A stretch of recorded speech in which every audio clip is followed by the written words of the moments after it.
ഞാൻ അവരെ ഏതെങ്കിലും തരത്തിൽ ഞാൻ കുറ്റപ്പെടുത്തുന്നില്ല. ഞാൻ അതുകൊണ്ടാണല്ലോ പറഞ്ഞത്, ഞാൻ അവരെൻ്റെ സുഹൃത്താണ്. അപ്പോൾ നിങ്ങളിൽ പലരും എൻ്റെ സുഹൃത്തുക്കളാണ്.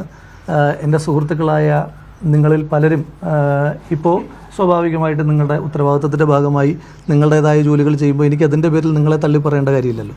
അപ്പം നിങ്ങളിപ്പോൾ എനിക്കെതിരായി വാർത്ത കൊടുക്കുന്നതിൻ്റെ പേരിൽ നിങ്ങൾക്കെതിരായിട്ട് ഞാൻ പറയേണ്ടുന്ന കാര്യമില്ലല്ലോ. അപ്പോൾ അതുപോലെ തന്നെ ഇപ്പോൾ അവർ പറഞ്ഞു എന്നതിൻ്റെ പേരിൽ ഞാൻ തള്ളി പറയാനൊന്നും ഈ നിമിഷം നിൽക്കുന്നില്ല. പക്ഷേ ഈ വാർത്തകളുടെ വലിയ പേമാരിയുടെ കാലത്ത് ഇത്തരം ചില സംഭവങ്ങൾ നടക്കുന്നുണ്ട്. അത് ഇന്ന് നടന്നതല്ല, ഓഗസ്റ്റ് മാസം 1-ാം തീയതി നടന്നതാണ്.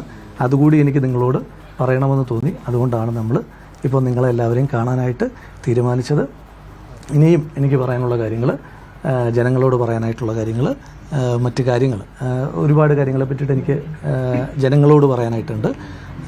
അത് നിങ്ങൾ സ്വാഭാവികമായിട്ടും വാർത്തകളൊക്കെ ചെയ്യുന്ന സമയത്ത് എൻ്റെ ഭാഗം കൂടി, അത് ഈ രാജ്യത്തെ ഏതൊരു പൗരനുമുള്ള അടിസ്ഥാനപരമായ അവകാശമാണ്, അയാളുടെ ഭാഗം കൂടി കേൾക്കുക എന്നുള്ളത്. ആ കേൾക്കാനുള്ള മനസ്സ് നിങ്ങൾ തുടർന്നും കാണിക്കും എന്ന് തന്നെയാണ് ഞാൻ പ്രതീക്ഷിക്കുന്നത്. ബാക്കിയുള്ള കാര്യങ്ങൾക്കും ബാക്കിയുള്ള ദിവസങ്ങളിൽ തന്നെ മറുപടി പറയാം.